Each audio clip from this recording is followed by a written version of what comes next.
Welcome, everyone. This is Juan Soto, Microsoft Access MVP, and your host of Access with SQL Server, the Microsoft AccessUserGroups.org. We have a very special presentation tonight with a wonderful author. But before we get started, I want to give you some Access news. The Microsoft MVP Summit is coming to Seattle in March this year. It's going to be virtual and on site like last year. So those MVPs who can't make it can attend virtually. And as always, I can't divulge the what is it we're going to talk about or what we're going to hear, but we will be meeting extensively with the Access team, and they're going to probably show us some newest and latest features. And I look forward to learning more about what they have planned in the Access world for 2024 and beyond. And so, if you joined us because you got an email or you saw the newsletter, please consider joining AccessUserGroups.org. By joining and registering, you'll be an official member of the Access User Groups community. We appreciate everyone who's showed up for this very special presentation. And without further ado, I'd like to introduce our guest, Alessandro Grimaldi. Alessandro, how are you? Hi, Juan. Hello, everyone. Thank you for having me here. I'm not Wonderful. at the top of my shape. Excuse my voice. Not only I've got a bad flu today, but I'm also trying to speak not too loud, for it's about 1:30 a.m. here, and my son is sleeping next door. So I No hope worries. We hear you. my We hear voice is you clear loud and anyway. clear. Okay. Thank you. We hear you. I'll No probably worries. I'll probably have a cough burst every now and then, so please bear with me. Yeah, I appreciate you agreeing to do this, even though you're under a little bit under the weather. So tell me, No problem. Alessandro, why did you decide to write a book for Microsoft Access? Because quite frankly, we don't see a lot of Access books anymore. And I can tell you that from we have George Hepworth, who's a multiple book author here, and he can tell you that these days it just doesn't pay. It's like crime. It doesn't pay to write Access books. So I was really fascinated when you tell me you wrote a book, and that's why I decided to invite you. Why did you decide to write this book, and why now? Yeah, that's a electronic era. The paper is no longer uh, it's not common anymore. The thing is, I've been experimenting with graphical interfaces for most of my VBA career, and eventually I was able to produce some results which I deem interesting, and I wanted to share them with the. Now, in the past years, I wrote several articles and posts on blogs and other socials, and I published some videos showing my work on my YouTube channel. And 2 or 3 years ago, I also delivered some live workshops explaining my techniques. But all these things were, how can I say, scattered throughout the web. So last year, I decided to collect all this material to shape it into a more coherent discussion. And Nice. So you've been actually I was so planning you to make a video about it, not a book. But a friend of mine told me, "Why don't you make a book out of it?" And I nice. thought it was a good idea because it's faster and less difficult to realize. And that's how this book was born, out of That's- laziness, bro. So it's been a year. That's pretty fast when it comes to books, I think. But what were the major challenges you had in doing an electronic book? What any particular challenge in particular that was hard for you on the book side? Well, it was fast, but as I told you, I just had to collect all the material I already had. So Mhm. reorganize it, adding some details here and there, Yeah, explaining some concepts more thoroughly, and adding some pictures and screenshots and so on. But I didn't have to uh, develop anything new because all the code was already there. It was basically a compilation job, an editorial job. It didn't take long. I started in August and finished in December, despite the serious family problems I had to face in that period. hmm But working in a very relaxed way in my spare time, we could say. Again, I just had to organize the existing material. There was nothing new to produce. And in January, in a couple of weeks, I translated it into Italian. So now there's also the Italian version available, even though VBA in Italy is not really common. I'm going to mute everybody. I'm going to mute everybody. Alessandro, hope I won't mute you. Let me see. All right. Well, look, why don't we do this? Why don't we go to your presentation, take it away, tell us about the book, and tell us more about the topics. Okay. So, well, let me spend a couple of additional words on myself for that 99% of you who know nothing about me. I've been a developer for about 40 years, 25 of which spent almost exclusively on VBA.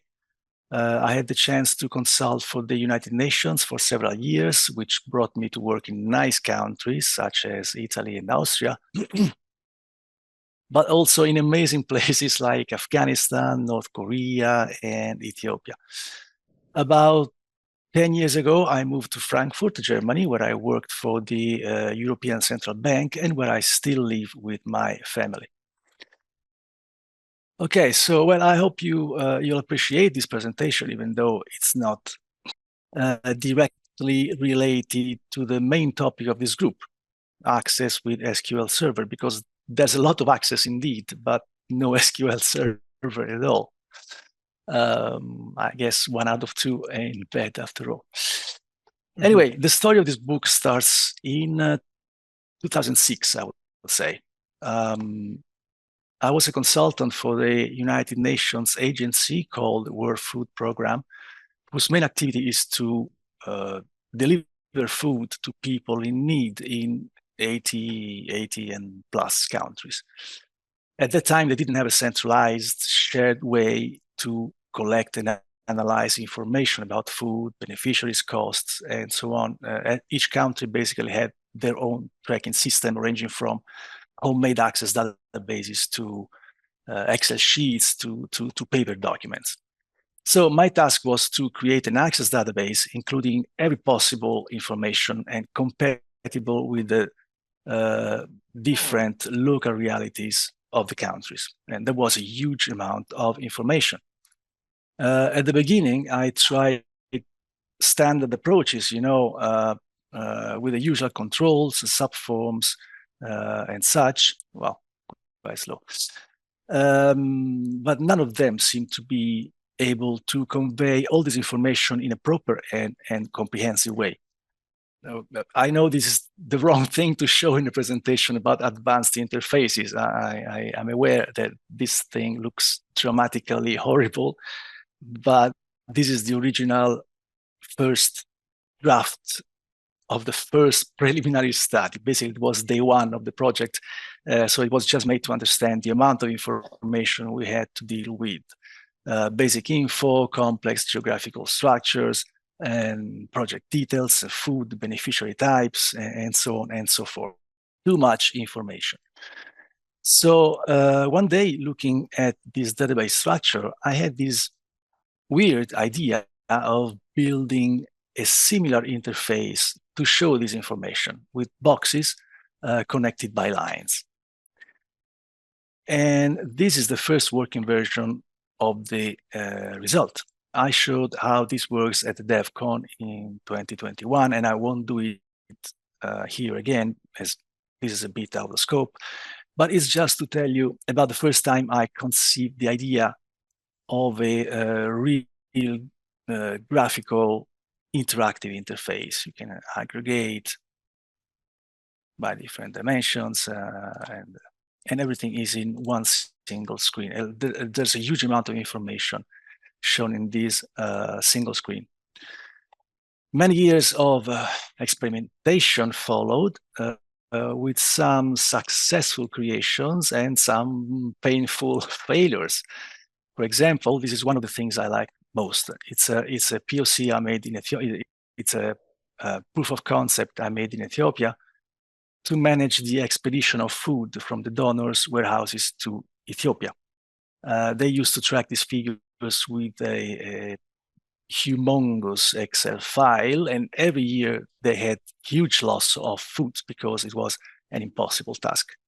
This was meant to be a good solution, and I have to say I had a lot of fun while I was creating it, And my boss at WFP had a lot of fun too when I gave it to him to test it. Everything is visual and in a small amount of, well, basically one single form. Basically one single form, you have a large amount of information. You can add vessel very easily.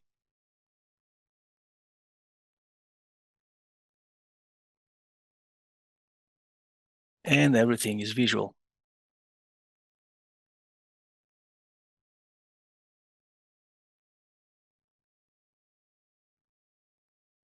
Calculations are made automatically, and everything is funny. And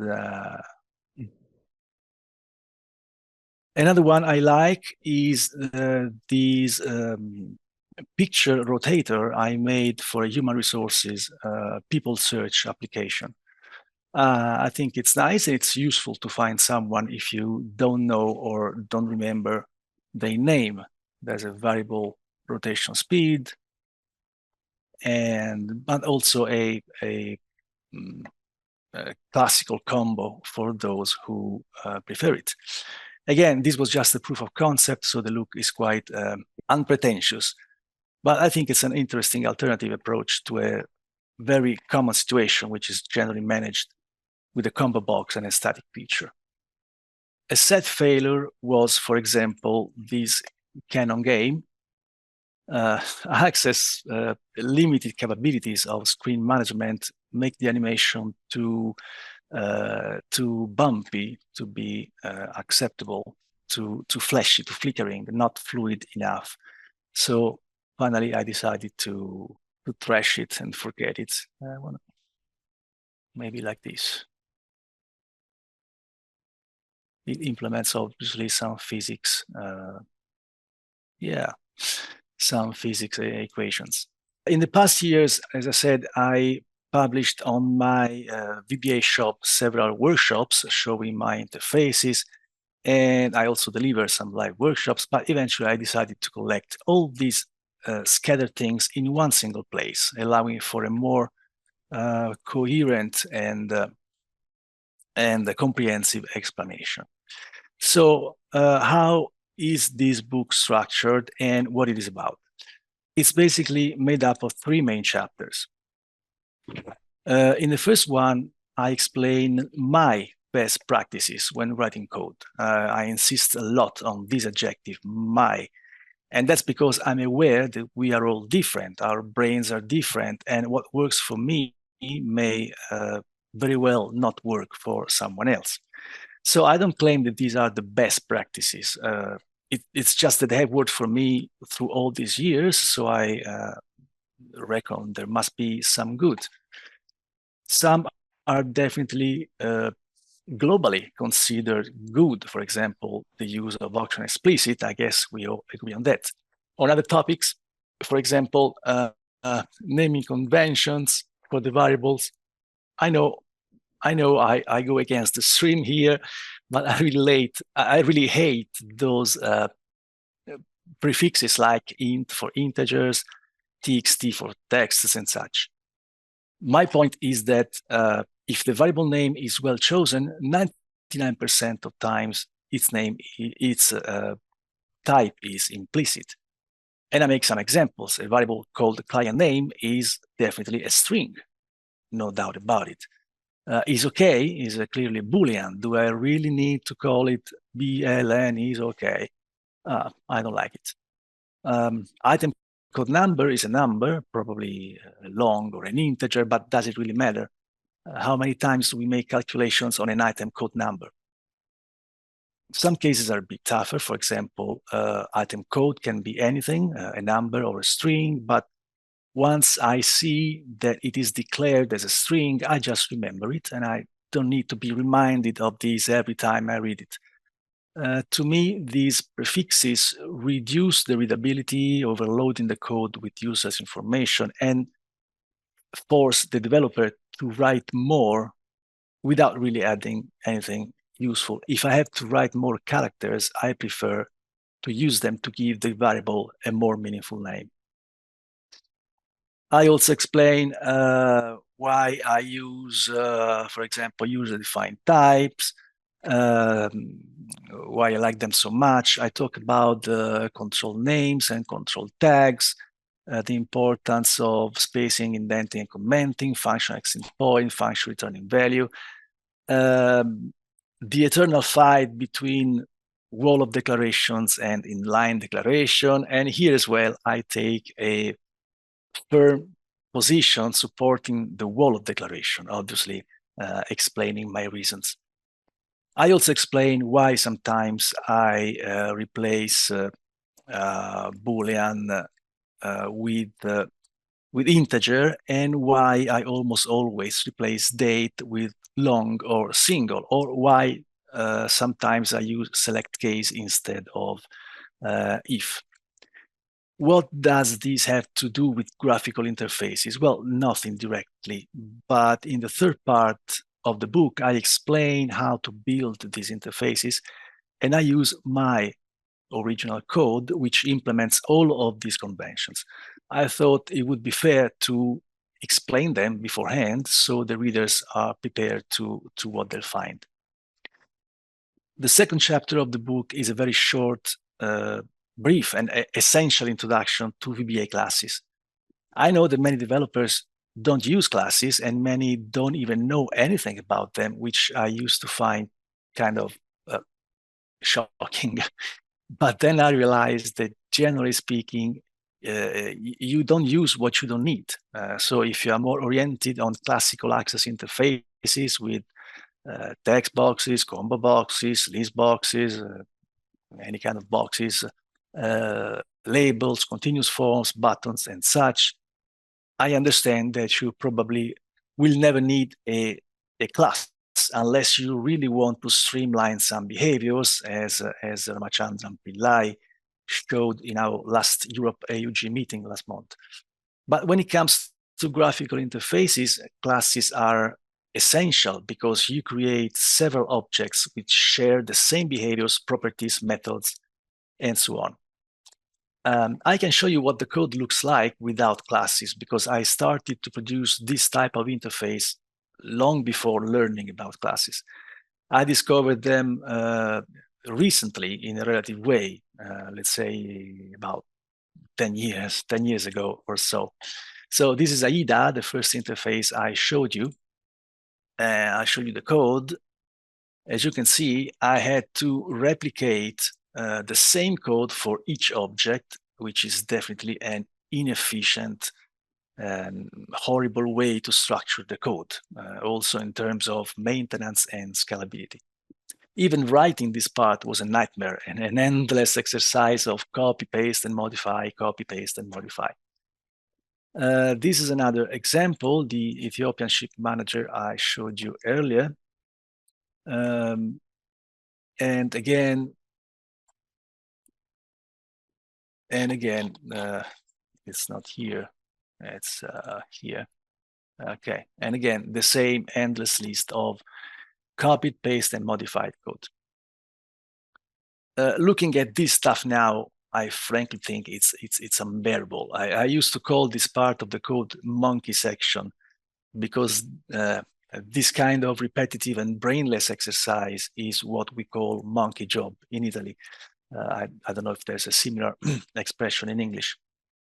Eventually, I even created an Excel sheet to quickly generate this section of code. So I set some parameters, I click the button, and then I just have to copy and paste the code. I have to say that these Excel sheets spare me a relevant amount of time during the years. Classes changed everything because they concentrate the necessary code in one single place. And you can add, delete, or modify objects in the blink of an eye. So this chapter is a brief overview of how a class is built and how it works. And this is still a preparatory chapter, because classes are the core of the next one. So, so far so good, nothing really revolutionary, and probably to most of you, not even too interesting. The juicy part is this third and last chapter. I start from the very start, which is the dragging engine I developed sometime around 20 years ago, something less maybe, and is the absolute starting point for every dynamic interface. By the way, I like to call them dynamic rather than graphical interfaces because at the end of the day, every interface is graphical, but these do something more. There's a higher level of interaction with the user, things that move around the screen, and so on. The code to drag a control is ridiculously simple, just a few lines, 10, 12 lines. Actually, anyone could do it. I didn't really discover who knows what secret feature. I remember it took me just about an hour to have a working prototype. The basic code makes an image draggable like this. You see, it bounces against the forms, the container forms. Sorry, the container form. And from the code, from the former point of view, the code is nothing. An instance of the class is created. It receives the image and the form dimensions needed to limit the image movement, and that's it. So it's very easy to use. To add an image, like in this case, we have two images, draggable, we can just duplicate the code. And as you see, this is just the same code, just duplicated, and you get two independently draggable images.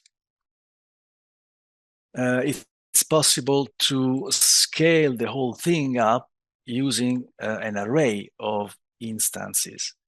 This is the same code, the same exact code we saw before, just organized organizing the objects in an array, packing the objects in an array, in this case to handle 9 images, but they can be more. And they are all independent and regardless of their size or the size of the form.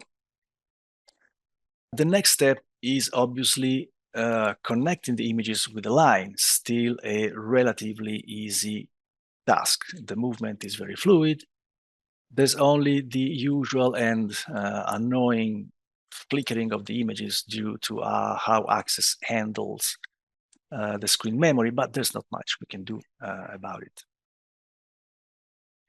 The same mechanism can be applied to multiple images, like in this case, we have the 9 images, but this is a more complex case as I detail in the book.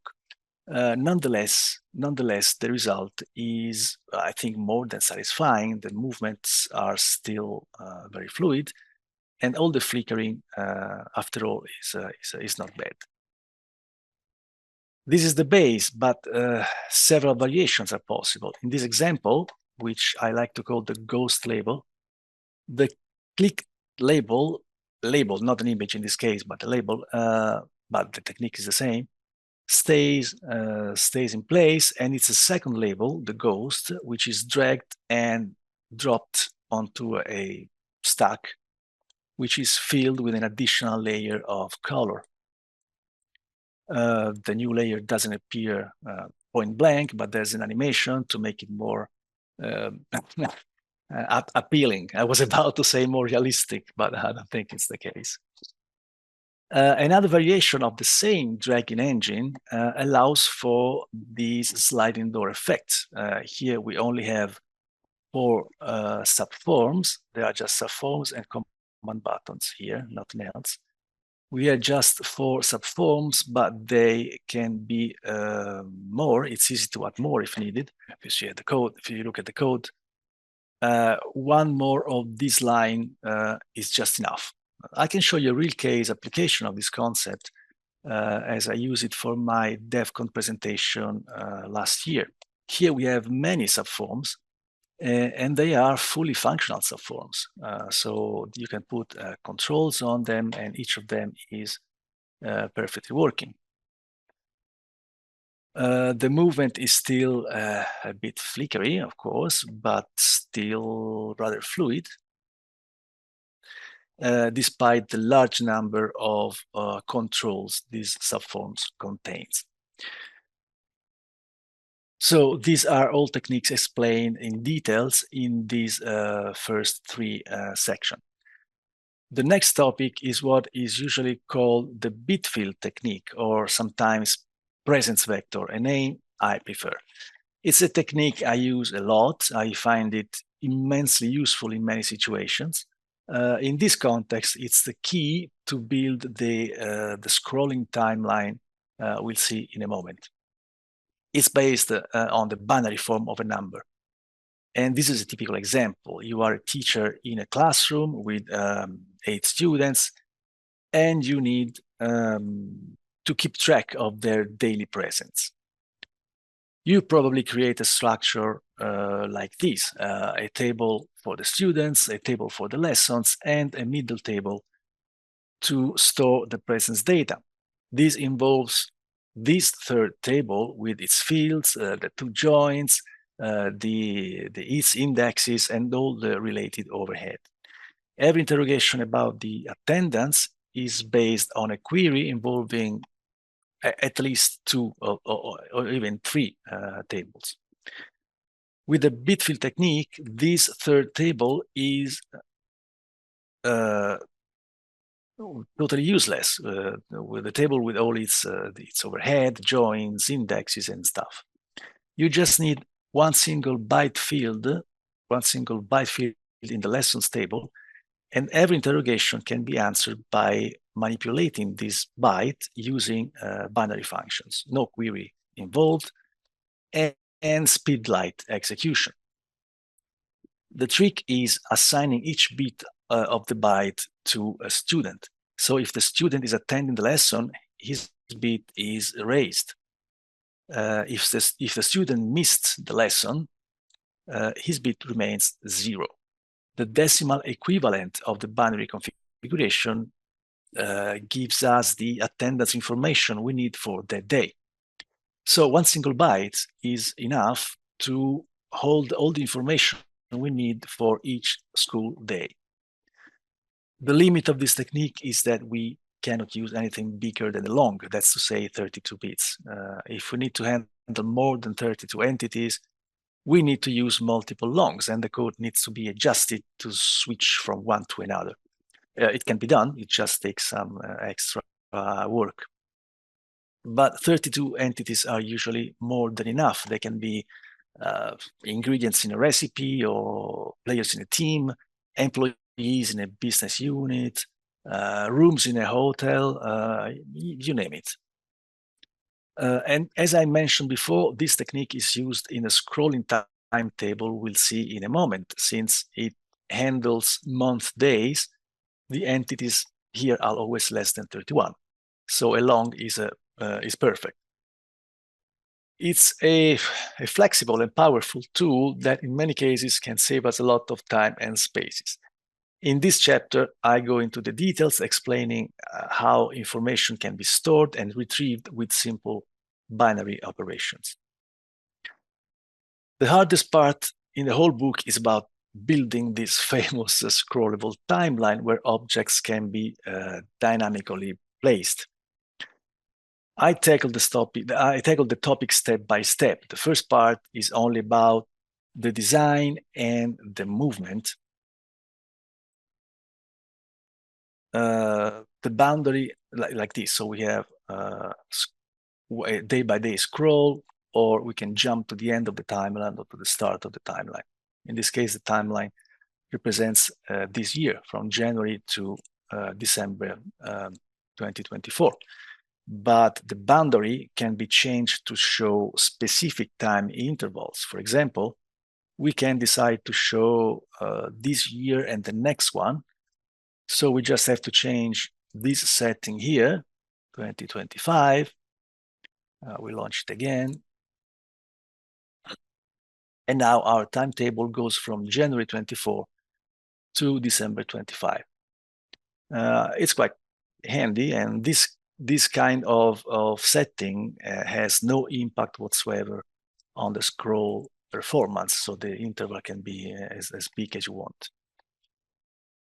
This part is relatively simple, but the next one is much more complex, and it's about creating and placing objects at runtime.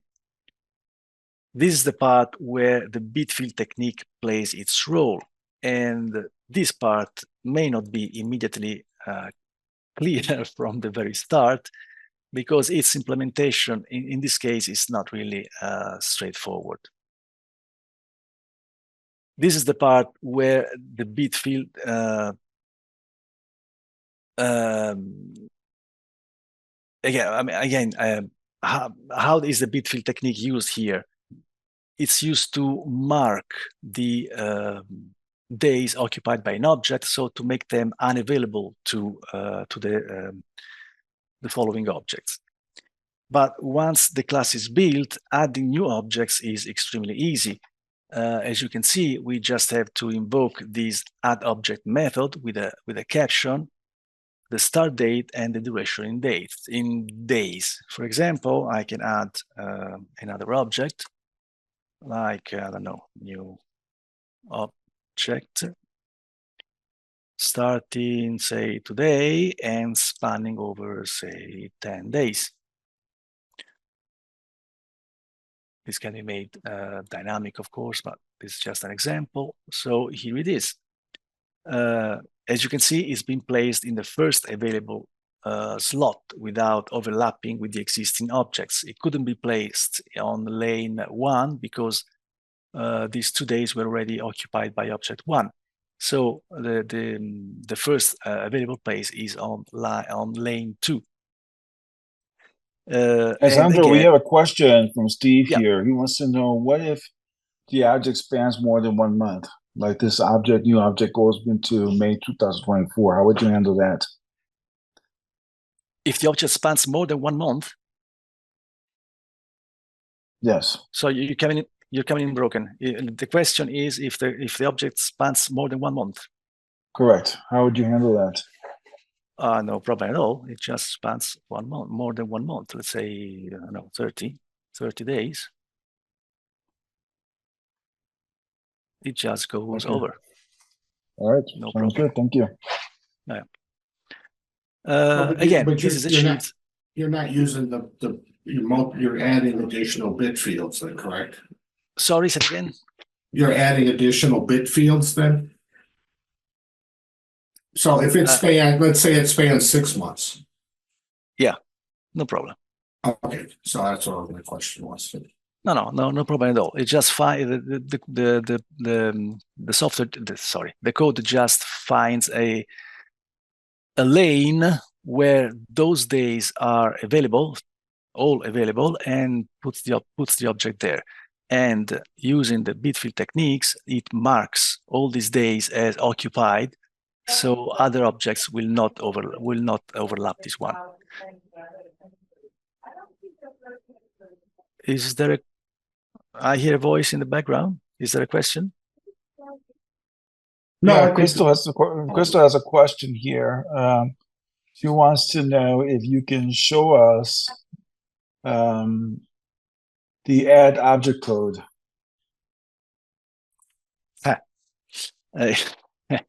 It's not so simple.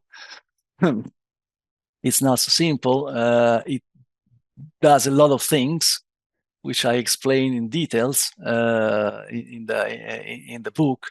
Basically, it has to how can I say, find an empty slot. So it starts with the first lane, using bitfield techniques to find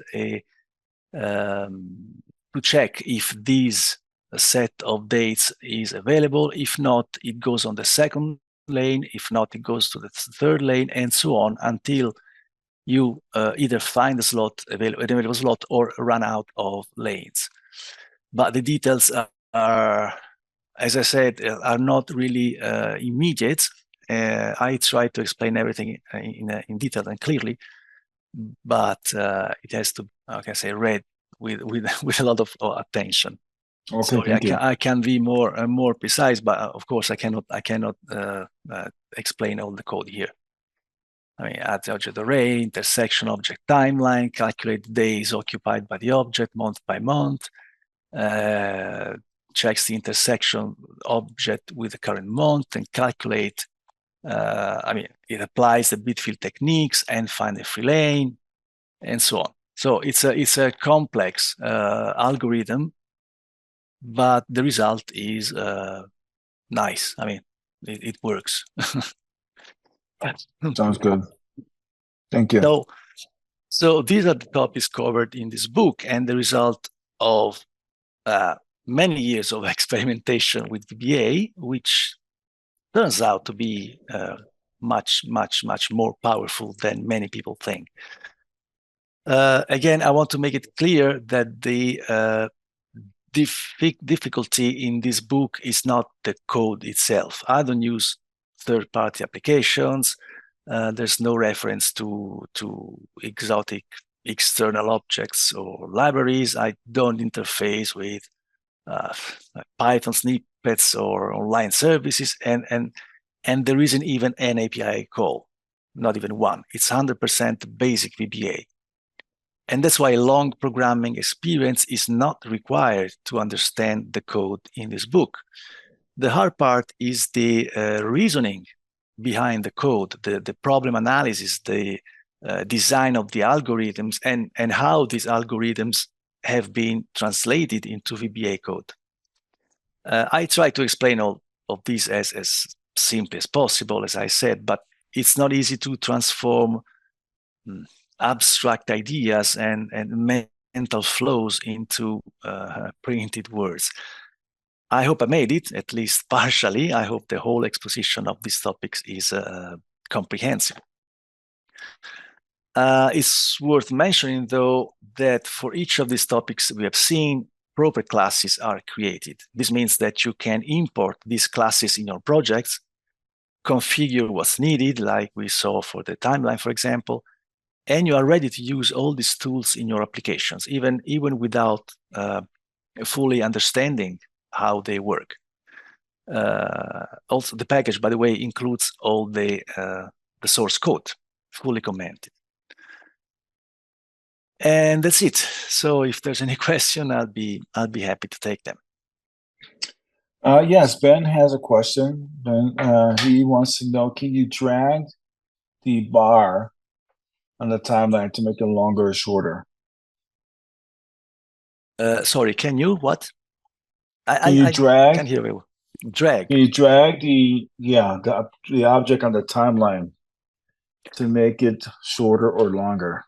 You could also apply the drag and drop engine to make them movable, to move them on the timeline, to change lane, to manually change lane. I did it in my original project, which was much more complex than this one. It had to handle the arrivals of the ships in 3 different ports. So I had 3 parallel timelines, and the user could move the ships from one lane to another, from one dock to another, from one port to another, looking for the best and most economic, the cheapest solution. A lot of things can be done. This is just the basics that I'm showing here, but combining all these techniques, you can build really, I would say, impressive interface. Gantt chart, for example. I was working on a Gantt chart using the scrollable timeline and the drag and drop, and the possibility to enlarge or reduce the bars. Again, with the drag and drop technique. The fantasy is the limit. Your fantasy is the limit. Your imagination is what we like to say here in the US. Your imagination is the limit. Sorry, imagination. Okay. Now, yeah, probably fantasy says a different flavor. Yeah, no, imagination is the limit. Sorry. Yeah. No, trust me, programmers have great fantasies, but trying to program fantasies is not an easy task. All right. Yeah, any more questions from the audience? I'm going to ask you to unmute yourself in case you want to ask Alessandro a question. I didn't reply. Meantime, sorry, Juan, I didn't reply to your initial question. What was the greatest challenge I had to face? I would say language. Writing a whole book in a foreign language was rather challenging. And for a moment, I contemplated the idea of using some AI tool to make the translation, but I didn't really like this idea. I'm rather old, like some of you, and we know that in our time there was nothing like that, and our only resource was our brain. And I still like to use it rather than switching it off and delegate to some automatic machine. I mean, I'm Italian. English is not my native language. I'm well aware that my English is quite far from being perfect, but I see no reason why I should be ashamed of that. So I did my best. I think you did good. I think you did good. Your English is quite good compared to some I know English-speaking people. I know the book is full of errors or strange words like fantasy instead of imagination, but I think it's going to be comprehensible in a way. So I did my best anyway. Now, where can people purchase the book if they want to purchase? And how much does it cost? It's 50 euros. That's about $50. You asking why? No, but where can they purchase the book? Oh, where? Sorry. Well, on my VBA shop. If you go to my website, well, here. This is my website, alessandrogrimaldi.com. And, well, it's here. You can't miss it. You just click anywhere.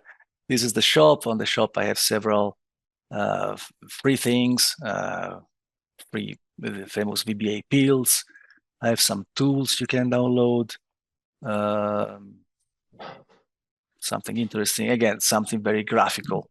Usually. Well, George actually pasted the URL for your website earlier, and then George did it again here.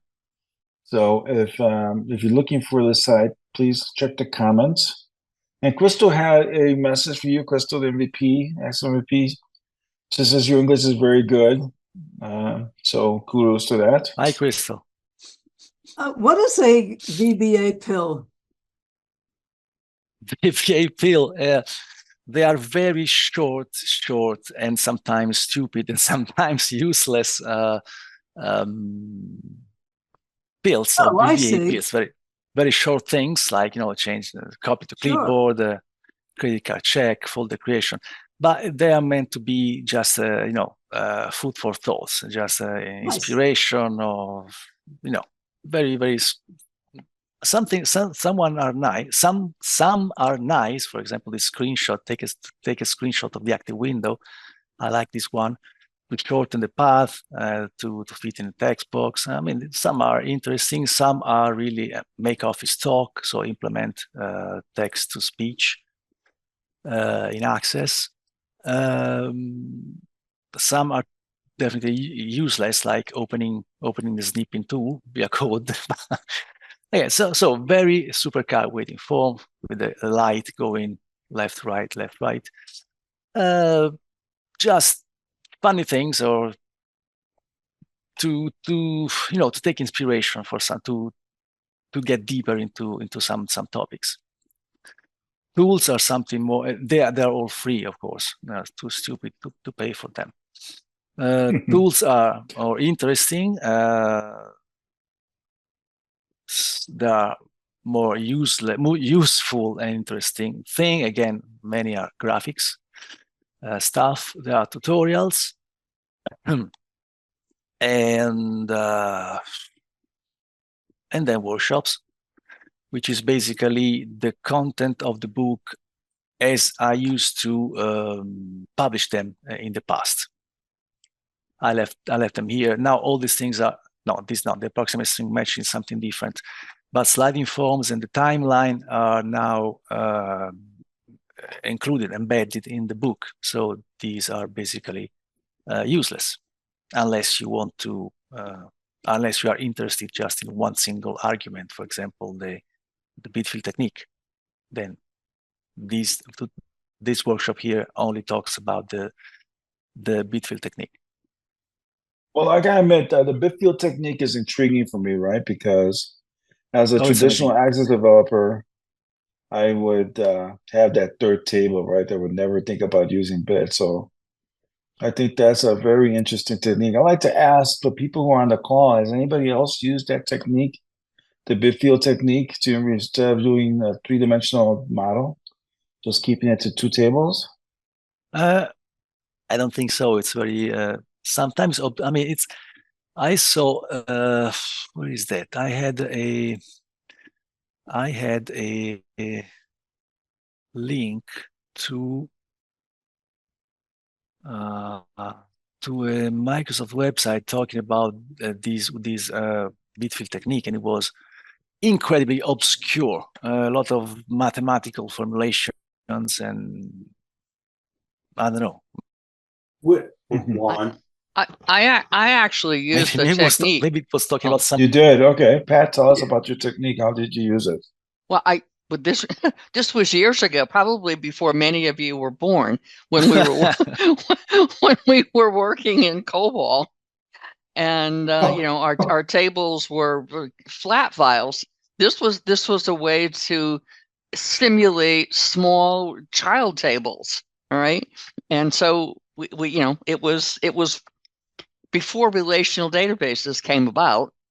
But it was a way to do small child tables. Okay, and then I know that. Right. Yeah, and Juan, this is Chris Kleiner. We've used it for also like reporting out of Access when we do nightly reports. We'll use a bit field or a byte field to store which day of the week or days of the week we want the report to generate. So, bit 1 Sunday, so forth and so on, and we'll just set the number accordingly. Yeah, exactly. And Ben has a comment. I'm sorry, Ben has a comment. It says his concern with the bitfield techniques like it can make SQL querying difficult.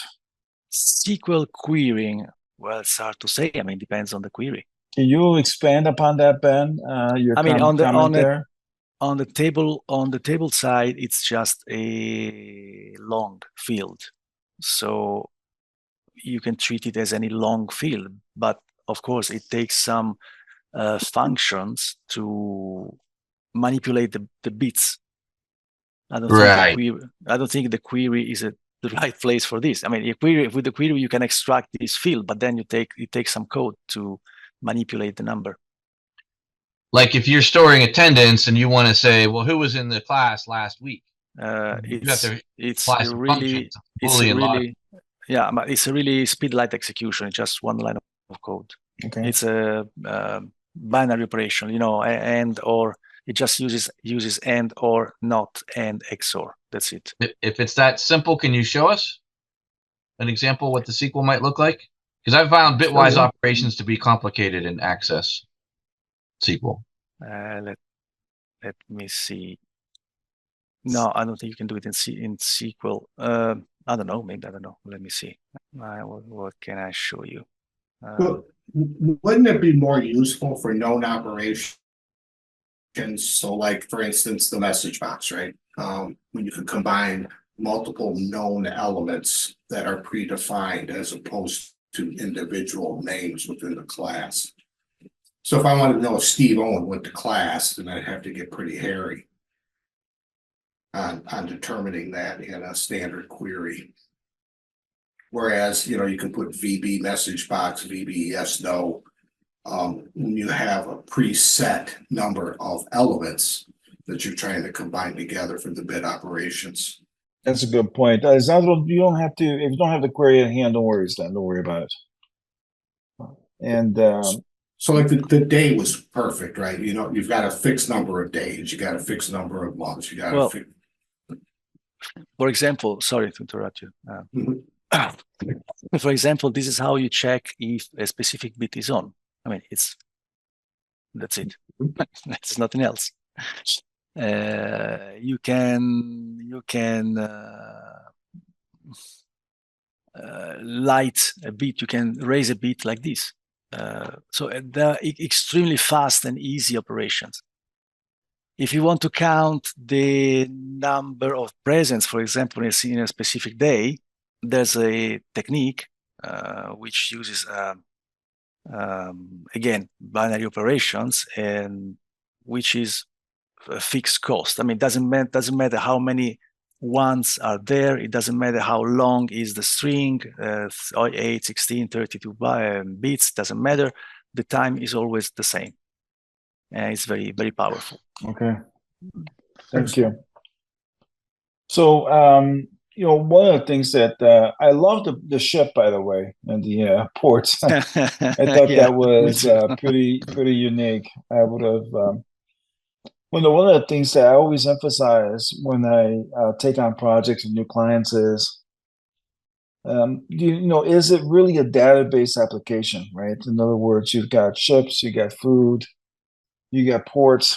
You would never think about using a graphical. I would have never thought about using a graphical interface, right, to illustrate the relationship between the ships and the ports and so forth. I remember once I took on a project for a customer. He wanted me to map all the pipes in his production plant, and I failed at that project, and because I just couldn't get and wrap my head around the database design to say pipe A connects to B and C connects to D and E, and on and so forth, so on and so forth. So I failed at that project, and from there we got this rule that says we basically don't take on any work unless we understand the underlying business problem. And if we don't get the business problem, we don't take the work. And so I can see where graphical interfaces like this can be very beneficial, right? To do this, because it's easy to we're visual species. People can see ships on the sea and they get it, versus showing you a long page of ships manifest and port numbers and all that. That's a lot more to grasp on the report page to see it this way. Visual is definitely better, but I think the main advantage of this technique is that you can pack a huge amount of information on one single screen. I mean, imagine doing this on an Excel sheet. You have different vessels with different capabilities, different. This is just an example. You have different donors. You have different loading on each ship. How can you visualize this information on an Excel sheet? It's a nightmare. This is one single screen, and you have all of that. I mean, I think this is the main advantage of using a graphical interface. Yeah, absolutely.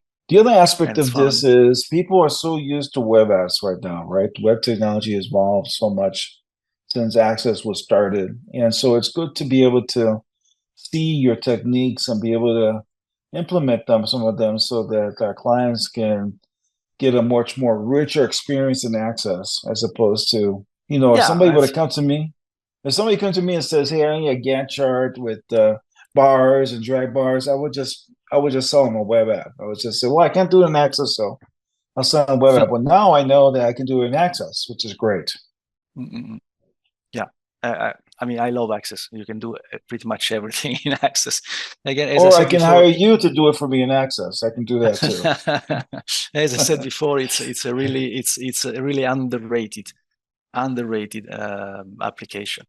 Wow. It's a powerful tool. It's a powerful tool. Yeah, absolutely. I have my theory on Access, why it's so despised.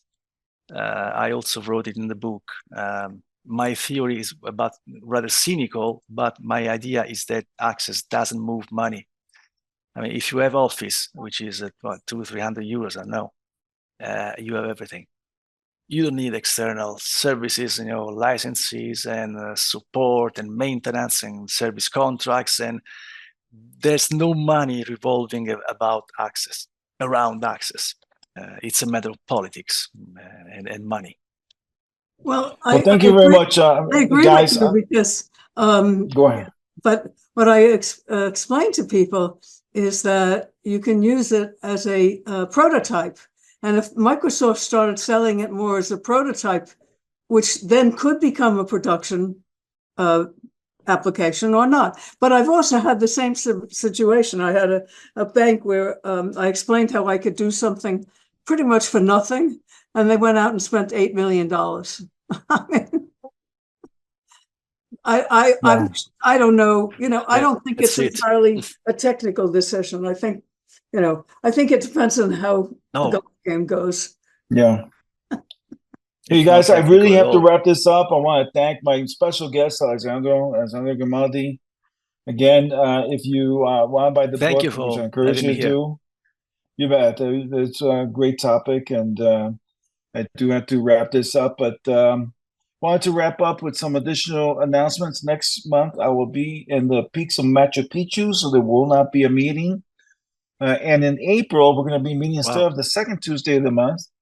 We're going to be in the 10th of the month, the Wednesday after the second Tuesday, because there's a total solar eclipse on April 8th, Monday, April 8th, and it's going to pass through Ohio, and I'll be in Akron, Ohio, observing that. So I will not be here, but we're going to come back in April with a really good topic: how to estimate migrating access projects to SQL Server, and what are the gotchas and the issues you're going to come across when trying to migrate access to SQL Server. So it's a great project for those of you who need to quote on these projects, and also how to avoid pitfalls when you're working on how to migrate access to SQL Server. So please join us for that, April 10th, Wednesday, April 10th. Thank you very much again, Alessandro, for a great presentation. Thank you, everyone who joined us. We had 18 people at one point. We had great attendance. Nothing in March, right? Nothing in March? Nothing in March. We'll be back April 10th. Wednesday, April 10th. I just want to state the US dollars on this is 56.22. 56.22 is what? That's the price in US dollars for the book. Oh, 56.22 is the US dollars. Okay, thank you so much for that. Appreciate it. And yeah, if you have a chance to see the total solar eclipse, that's going to be April 8th. And it's going to pass through Akron and Ohio. So thank you very much, everyone, for coming tonight. This has been your host, Access MVP Juan Soto. We are, again, at AccessUserGroups.org. Please visit Access Pacific, Access Lunchtime. Those sessions are coming up. Access España as well. And so thank you again, and we will see you April 10th. So long, everybody. Yes. Thank you. Thank you. Great presentation. Thank you very much. Thank you. Great presentation. Bye-bye. Thanks, Alessandro.